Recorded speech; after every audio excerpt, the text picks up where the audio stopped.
বাংলাদেশে এমন ভয়াবহ তাপমাত্রা চলছে 42 ডিগ্রি সেলসিয়াস। এই খর তাপে মানুষের জীবন অতিষ্ঠ হয়ে পড়েছে।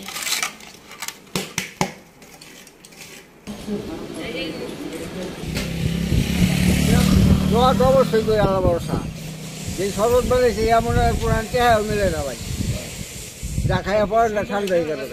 হ্যাঁ, আসসালামু আলাইকুম এভরিওয়ান, সবাই কেমন আছেন?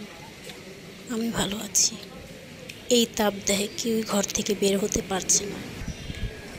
তারপরও যারা পেটের তাগিদে, সংসার চালানোর তাগিদে বাহিরে বের হচ্ছে, কঠোর পরিশ্রম করছে, সেই কঠোর শ্রমিকদের জন্য আমার এই উদ্যোগ।